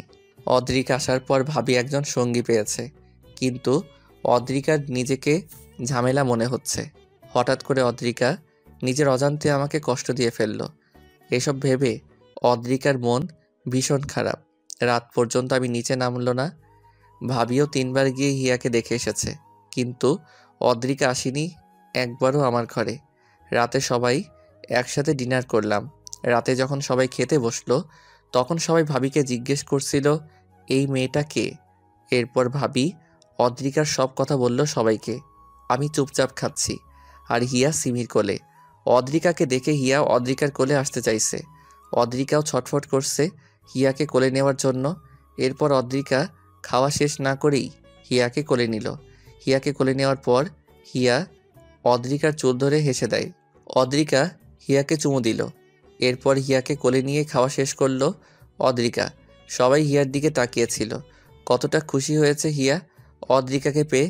আমি খাওয়া শেষ করেই হিয়াকে নিয়ে উপরে চলে গেলাম। হিয়া তখন কেঁদে দিল, কিন্তু আমি হিয়াকে থামাতে থামাতে উপরে উঠে গেলাম। অদ্রিকার মন খারাপ হয়ে গেল আমার এমন ব্যবহারে। অদ্রিকাকে তখন ভাবি বলল, কিছু মনে করো না। না বৌমনি। রাতে আমি গেস্ট রুমে ঘুমিয়ে পড়লাম। খাওয়া দাওয়া শেষ করে ইতিহার বাবা, ইহানের মা, ঈশানের পাপা, ভাবি আর ভাইয়াকে ডাকলো। মেয়েটা তো ভালোই বৌমা। হ্যাঁ মা, অনেক হাসি খুশি একটা মেয়ে। দেখতেও অনেক সুন্দরী, আর হায়ার এডুকেশনও। হ্যাঁ আঙ্কেল, আসলে আপনারা যদি অনুমতি দেন তাহলে আমি একটা কথা বলবো। বলো। আজকে হিয়া আদ্রিকার কোলে অনেক খুশি ছিল। মনে হলো আদ্রিকাকে ও আগে থেকেই চেনে, আর ঈশানের সারাটা জীবন পড়ে আছে। তাই আমি চাইছি যদি আদ্রিকা রাজি থাকে তাহলে ঈশানের সাথে আদ্রিকার বিয়ে দিলে কেমন হয়? বৌমা, আমরাও এই কথাটাই ভাবছিলাম। ছেলেটার কত একা থাকবে, ওর তো একটা চাওয়া পাওয়া আছে, আর ওর মন থেকে ইহিতার স্মৃতি মুছার জন্য একটা ওয়ে দরকার, আর এইটা হচ্ছে অদ্রিকার মতো ভালো আর রুচিশীল একটা মেয়ের সঙ্গ। হ্যাঁ বেয়াই, আপনি ঠিক কথাই বলেছেন। কিন্তু পাপা, ঈশান তো রাজি হবে না, আর ও চাইবে না আবার বিয়ে করতে। জানি আইমান, কিন্তু ওকে তো রাজি করাতে হবে, নয়তো এই ছোট মেয়েটা তো মায়ের আদর থেকে সারা জীবন বঞ্চিত হবে। ঈশানকে বলে দেখবো আমরা কালকে সন্ধ্যায়, বলবো যখন ও বাসায় আসবে। পাপা, আমিও একটু খোঁজ নিই অদ্রিকার, কালকের মধ্যেও খোঁজ নিচ্ছি আমি। সেইটাই ভালো। আমি হিয়াকে ঘুম পাড়িয়ে বারান্দায় দাঁড়িয়ে আছি। আমার কিছুতেই ঘুম আসছে না। এই বারান্দায় দাঁড়িয়ে কত মজা করেছে আমি আর ইহিতা, সেসব ভেবেই কাঁদছি। বারবার মনে হয় এই বুঝি ইহিতা ফিরে আসবে আর বলবে আমি এসে গেছি। তো আর কত কাঁদবে। তার 8 মাসের ছোট্ট মেয়েটা মাত্র 7 দিনে পেয়েছে মায়ের আদর। আরও একটা নির্ঘুম রাতের সমাপ্তি হলো আমার। সকালে রেডি হয়ে টেবিলে আসলাম ব্রেকফাস্ট করার জন্য। ওয়ালেটের ঘড়ি নিয়েছো ঈশান? নিশ্চয়ই নাওনি। সরি বৌমনি, ভুলে গেছি, আমি নিয়ে আসছি। দাঁড়াও, তোমায় যেতে হবে না, আমি নিয়ে আসছি। ফাইল নিয়েছো সব? হ্যাঁ, ভাবি আমার ঘরে গিয়ে সব নিয়ে আসলো। হিয়া অদ্রিকার সাথে সোফায় বসে খেলছে। আমি হিয়াকে দেখছি, হিয়া কতটা খুশি। আমি নাস্তা করে হিয়াকে আদর করে চলে গেলাম। হিয়াকে নিয়ে খেলতে খেলতে অদ্রিকা আমার ঘরে গেল। দেয়ালে শুধুই ইতিহার ছবি আর হিয়ার ছবি। ইতিহার ব্যবহার করা পারফিউমটাও দেখতে পেলাম। অনেক সুন্দর ঈশানের রুমটা, কিন্তু সব জায়গাতেই শোকের অনেক বড় একটা ছাপ। আমি চলে আসলাম ঈশানের রুম থেকে। আমার জামা কাপড় গুছাচ্ছি হিয়াকে সিমের কোলে দিয়ে। আমি চলে যাব, কারণ আমি চাই না ঈশান আবার কষ্ট পাক আমার জন্য। তিন্নি ভাবি আমাকে খুঁজতে যখন গেস্ট রুমে আসলো, তখন দেখলো আমি রেডি হচ্ছি। কি ব্যাপার, কোথায় যাচ্ছ? আমি অবাক হয়ে আদ্রিকাকে জিজ্ঞেস করলাম। বৌমনি, চলে যাচ্ছি। একটা দিন তো আপনাদের অনেক কষ্ট দিলাম, আর কত। বুঝলাম, তা যাবেন কোথায়? সিঙ্গাপুরেই চলে যাব। ব্যাংকে ক্যাশ যা আছে সেইগুলো নিয়ে। ফুপি তো ভেঙেই ফেলেছে সব। আর আপনাদেরকেই বা কতদিন কষ্ট দিব এভাবে আগাছা হয়ে থেকে? যদি পার্মানেন্ট করে রাখি তো? মানে? হিয়ার সবচেয়ে ভালো আম্মু হয়ে দেখাবা, পারবা না? তার মানে? তুমি যদি রাজি থাকো তাহলে আমার ভাইয়ের বউ বানাবো তোমাকে। ঈশানের দায়িত্ব আর মামুনির দায়িত্ব সব নিজের হাতে সামলাতে হবে। আমি ফ্রেশ হয়ে এসে দেখি অদ্রিকা খাটে বসে ঝিমাচ্ছে। আমি শুধু তাকিয়েই রইলাম অদ্রিকা কী করে এটা দেখার আশায়। আমি টাওয়েল সোফার উপর রেখে অদ্রিকার দিকে তাকিয়ে আছি আর হাসছি।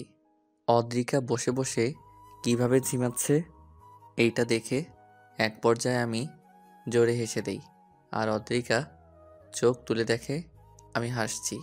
অদ্রিকা দাঁড়িয়ে গিয়ে জিজ্ঞেস করে, হাসছেন কেন? মুরগির মতো ঝিমালে তো হাসবই। আমি মুরগি? চোখ রাঙান কেন? হাসেন কেন? তর্ক বাদ দিন, ঘুম পেয়েছে, ঘুমিয়ে যাবেন, কথা শেষ। আপনার মতোই তো, যখন যা মন চাই করি নাকি? ঝগড়া করবেন না তো। লাঞ্চে কি খাবেন বলুন? যা রান্না করে বৌমনি সেটাই। আপনি কি খাবেন সেটা বলুন। বিরিয়ানি হলে ভালো হয়। আচ্ছা, করে দিচ্ছি। তাই নাকি? তো কি মনে হয়, পারি না নাকি? না, অনেক পারেন। ইয়েস। হিয়ার পাশে বসুন। আচ্ছা। অদ্রিকা রান্না করতে গেল, আমি হিয়ার পাশে বসে ফোন টিপছিলাম। লাঞ্চে আমি ঈশানকে ডাকলাম, আর ঈশান খেতে এলো। খাওয়া দাওয়া শেষ করে টিভি দেখতে বসলো ঈশান। প্রায় 2 ঘন্টা টিভি দেখিয়ে ঘুমিয়ে পড়লো। সন্ধ্যায় ঘুম থেকে উঠে ঈশান হিয়ার সাথে খেললো। সারাদিন হেসে খেলেই গেল ঈশানের।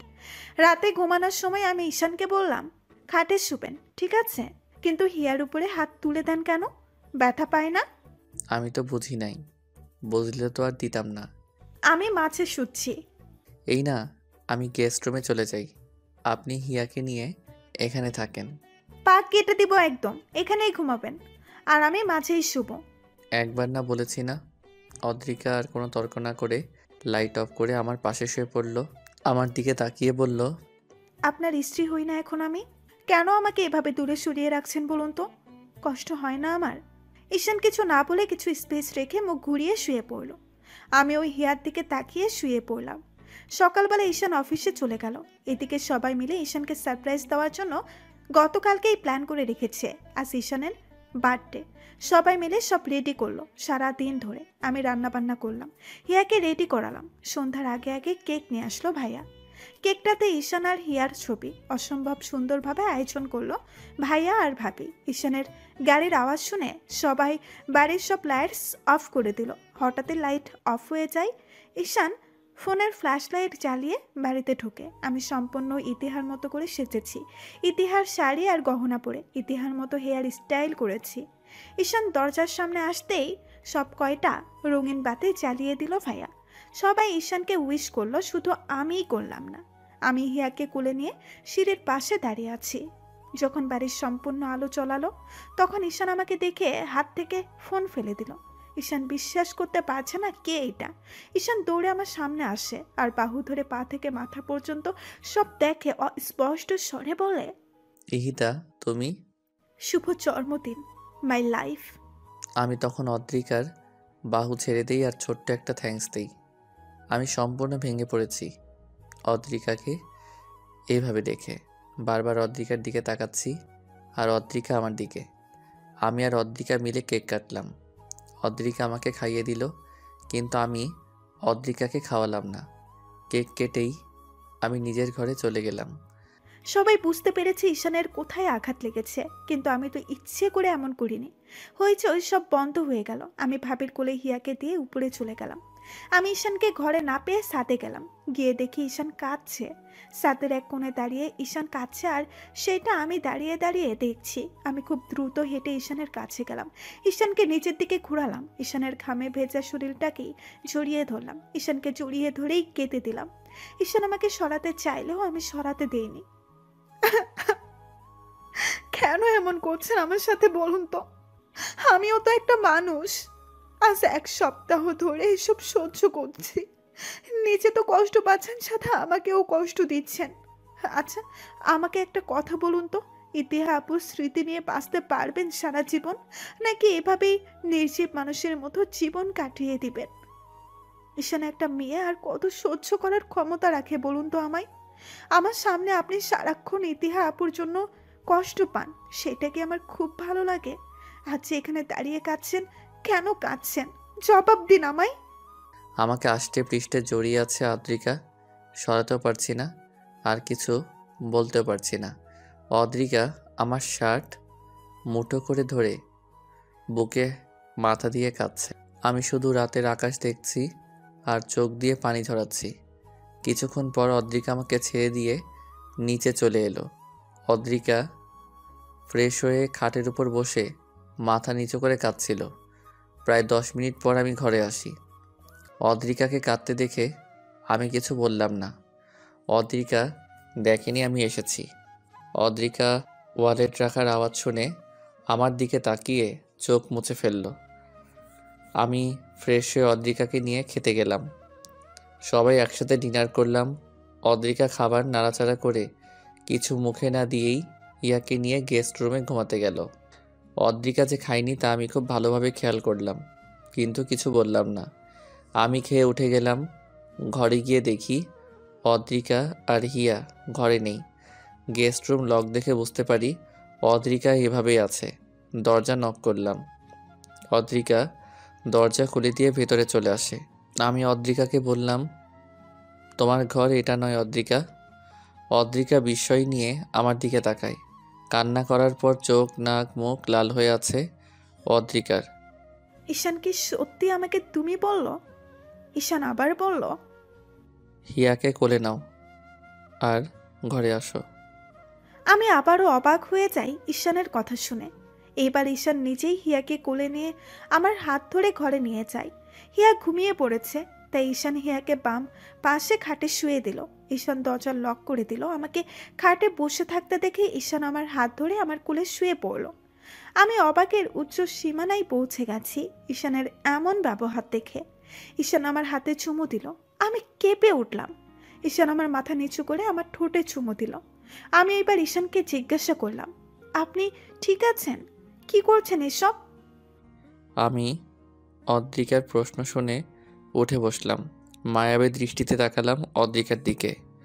অদ্রিকার সিল্কি চুলগুলো কানের পেছনে গুজে দিয়ে বললাম, আমি ঠিক আছি। আর সম্পূর্ণ ঠিকই আছি। এতদিন ঠিক ছিলাম না। ইহিতাকে ভালোবাসি 6 বছর ধরে। বিয়ের 1 বছরের মাথায়ও মারা গেল। 6 বছরের অপেক্ষা, আক্ষেপ সব নষ্ট হয়ে গেল আমার, যখন ইহিতা আমার বুকের উপর শুয়ে মারা গেল। এই 8 মাস প্রতিটা সেকেন্ড ইহিতাকে খুঁজেছি আমি। অনেক ভালোবাসি ওকে আমি। ও আমার মনের জায়গাতেই আছে, যে জায়গায় ওর থাকার কথা। কিন্তু এই সত্যির মাঝেও চরম সত্যি হচ্ছে, তোমায় আমি বিয়ে করেছি। হ্যাঁ, সেইটা নিজের ইচ্ছাই করিনি, সেইটা তুমিও ভালো জানো। কিন্তু আমার ইচ্ছা অনিচ্ছাই তো তোমার জীবনটা এলোমেলো হয়ে যাচ্ছে।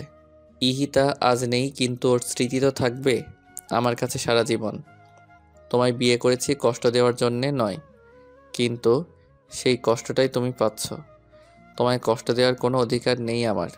এতদিন তাহলে কোথায় ছিল আপনার এই কথাগুলো? নাকি এতদিন আমি ছিলাম না? ঈশান জীবন কাউকে দ্বিতীয় সুযোগ দেয় না, কিন্তু আপনাকে দিয়েছে। আমাকে কি আপনার যোগ্য মনে হয় না? নাকি আমি ইতিহা আপুর মতো আপনাকে ভালোবাসতে পারি না? ইহিতার মতো করে ভালোবাসা লাগবে না, তুমি তোমার মতো করেই ভালোবাসো। খাচ্ছেন কেন আপনি? না, এমনি। আমি আপনাকে অনেক কষ্ট দিয়ে ফেললাম, তাই না? না, তুমি আমায় কষ্ট দেওয়ার কে বলো তো? স্রষ্টা চান এমনটাই হোক, তাই হয়েছে। ঈশান, আপনি আপনার মতো থাকুন। আর বিরক্ত করব না আপনাকে। আমি জানি আপনি কতটা ভালোবাসেন ইতিহা আপুকে, যার কারণে এসব আপনি মেনে নিতে পারছেন না। সমস্যা নেই, এইভাবেই থাকবো আমি সারা জীবন। শুধু আপনার সাথে থাকতে দিলেই হবে, আর কিচ্ছু লাগবে না। ঘুম পেয়েছে, ঘুমাবো।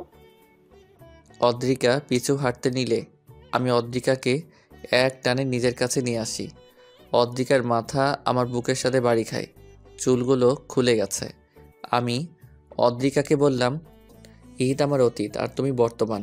মানুষ বর্তমানকে নিয়ে বাঁচতে পারে, অতীতকে নিয়ে নয়। অতীত মানুষকে তিলে তিলে নিঃস্ব করে দেয়। আজ আমার ইহিতা যদি থাকতো তোমার বদলে, তাহলে হয়তো ও বলতো, ঈশান তুমি ঠিক করছো না, তোমার সুখ দেখতে চেয়েছিলাম আমি, চোখের পানি নয়। ইহিতা আর তোমার মধ্যে তফাৎটা কি জানো? ইহিতা ছিল আমার প্রথম প্রেম, আর তুমি প্রথম বন্ধু। মানুষ কখনোই এই দুইটা জিনিস ভুলতে পারে না। তুমি থাকলেও যেমন আমি ইহিতাকে ভুলতে পারবো না, তেমনি তোমায় ছাড়া সামনে চলতে পারবো না। ইহিতাকে ভুলাও আমার পক্ষে সম্ভব নয়, আর তোমাকে কষ্ট দেওয়াও আমার দ্বারা সম্ভব না। হয়তো তুমি আমার হবে বলেই এত আয়োজন। এত পাগল ছিলেন আপনি ইতিহা আপুর জন্য? থাক, সেই সব বাদ দাও। আর কোনোদিন ইহিতার জিনিসপত্র ধরো না। না, ধরবো না। হিয়াকে সবসময় নিজের মেয়ের মতো আদর করো। কখনো ওকে বুঝতে দিও না যে তুমি ওর মা নও। কি বলেন আপনি? আমি হিয়ার মা না তো কে ওর মা? ঘুম পেয়েছে, ঘুমাবো। যান। তুমি? ঘুমাবো না। ঈশান আমাকে বিছানায় এনে মাঝে শোয়ালো আর হিয়াকে দেখলো একটু।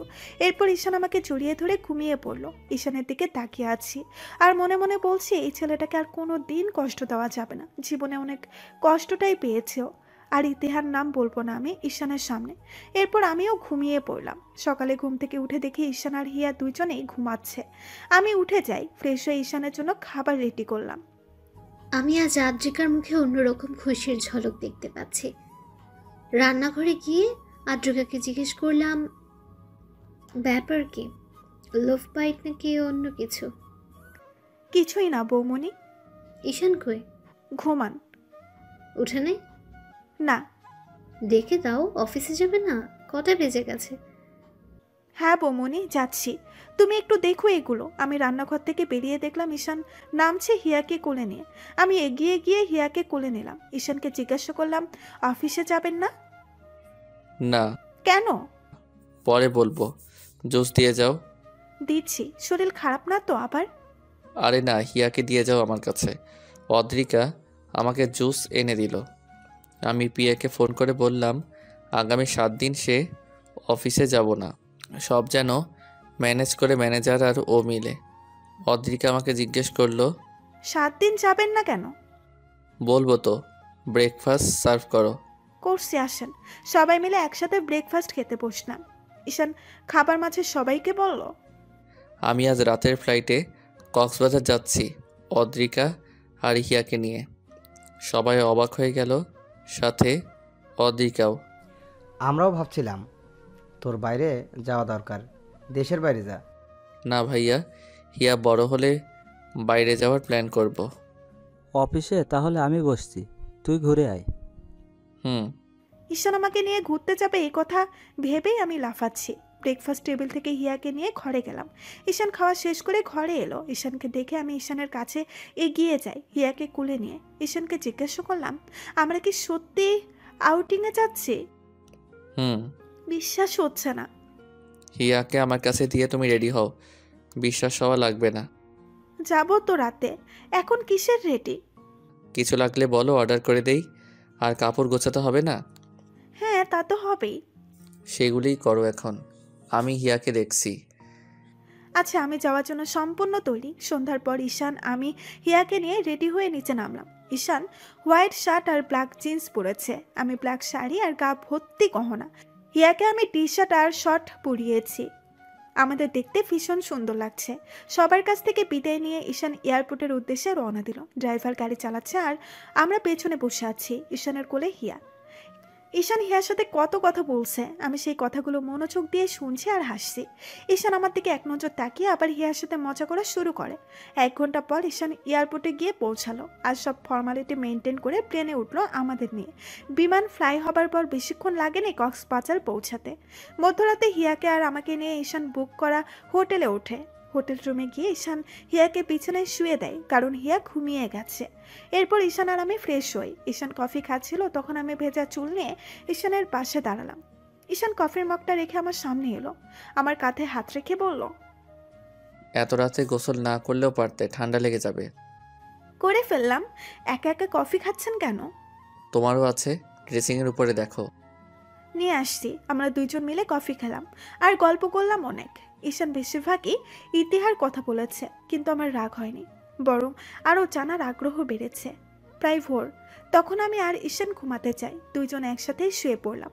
ঈশান আমার হাত ধরে ঘুমিয়ে যায় আর আমি হিয়ার উপরে হাত রেখে শুয়ে পড়ি। সকালে ঘুম থেকে জেগে দেখি অদ্রিকা এখনো ওঠেনি। আমি এক দৃষ্টিতে তাকিয়ে আছি অদ্রিকার দিকে। অদ্রিকা আড়মোড়া ভেঙে জেগে দেখে আমি হাতের উপর মাথা দিয়ে অদ্রিকার দিকে তাকিয়ে আছি। আমি তো খেয়াল করিনি অদ্রিকা জেগে গেছে। অদ্রিকা আমার নাকের মাথা ধরে খুব জোরে একটা টান দেয় আর উঠে যায়। আমি নাক আঙ্গুলে ধরে বসে থাকি। অদ্রিকা ফ্রেশ হয়ে এসে দেখে আমি ওইভাবেই নাক ধরে বসে আছি। অদ্রিকা আমার সামনে যাওয়ার সাথে সাথেই আমি অদ্রিকাকে টান দিয়ে বিছানায় ফেলে দেই আর অদ্রিকার হাত চেপে ধরি।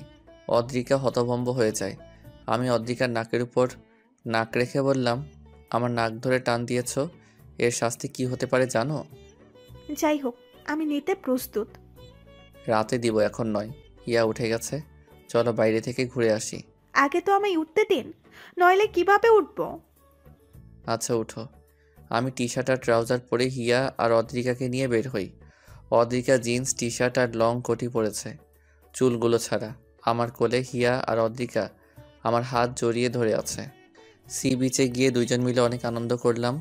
অনেকক্ষণ মজা করে দুইজন হোটেলে ফিরে এলো। ফ্রেশ হয়ে বেলকনিতে দাঁড়িয়ে রইল অদ্রিকা। আমি পিছু গিয়ে অদ্রিকাকে জড়িয়ে ধরলাম। অদ্রিকা কেঁপে উঠল। অদ্রিকা পেছন থেকে ঘুরে তাকালো আমার দিকে।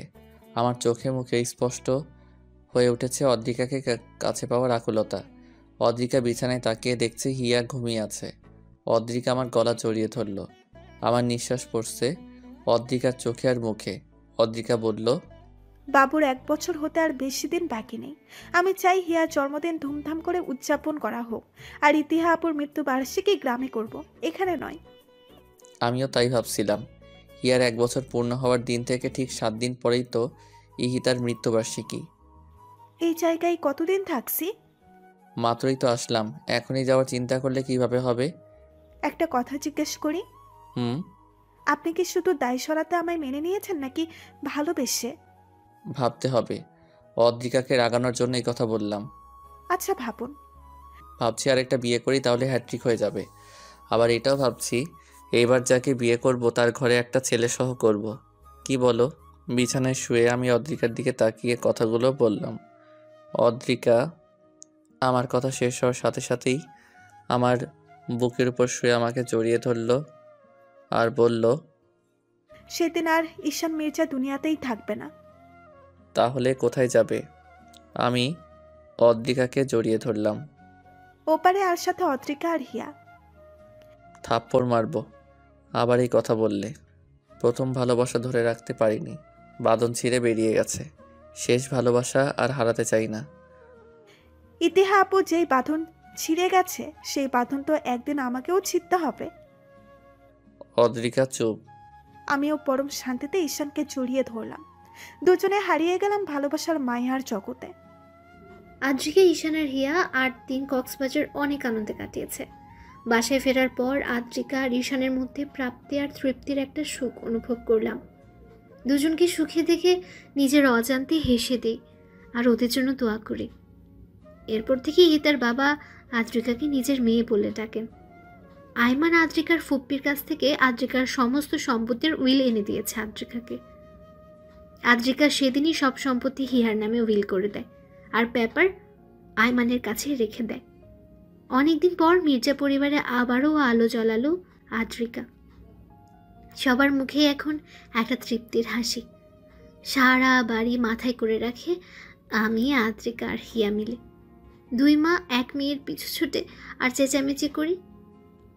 ঈশান আস্তে আস্তে তার মায়া কাটাতে পারছে, কিন্তু কোনোদিন সে তাকে ভুলবে না। আজও তাকে মনে করে রাত জাগে ঈশান, চোখের পানি ফেলে। আদ্রিকা বিছানায় শুয়ে শুয়ে তখন কাঁদে আর ঈশানকে দেখে। সে ঈশানকে বাধা দেয় না। হিয়াও আস্তে আস্তে বড় হচ্ছে। আদ্রিকার অস্তিত্ব জুড়ে শুধু ঈশান আর হিয়া।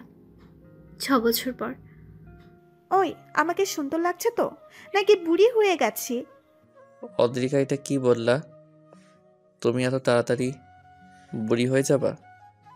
তুমি এখনো আগের মতো স্মার্ট আছো, আর আমি আনস্মার্ট হয়ে যাচ্ছি দিন দিন। ও মাম্মাম, কাম অন, আর কত বলবো এই কথা? আমার ফ্রেন্ডসের মাম্মিরা বলে আদ্রিকা মির্জা অনেক কিউট আর অনেক সুন্দর। আর আজ যখন তোমায় এভাবে সবাই দেখবে তখন কি হবে আমি সেটাই ভাবছি। আচ্ছা মাম্মাম, আমি ডোরেমনের গ্যাজেট দিয়ে ভবিষ্যৎ ঘুরে এসে তোমায় বলছি। হিয়া, তুমি আবারও বেশি কথা বলছো। এত কথা কি তোমার ফ্রেন্ডরা বলে? চলো, আমার ফ্রেন্ডসরা নিচে ওয়েট করছে। মামনি পাপাকে কেমন লাগছে? আমার মাম্মাম আর পাপা বল বেস্ট। তাতে সুন্দর লাগবে না তো কাজে লাগবে। কিন্তু আমি ভাবছি আমি এত কালো হয়ে গেলাম কি করে? আর এক মুহূর্ত এই মেয়েকে এখানে রাখা যাবে না। এত কথা কেমনে বলতে পারে?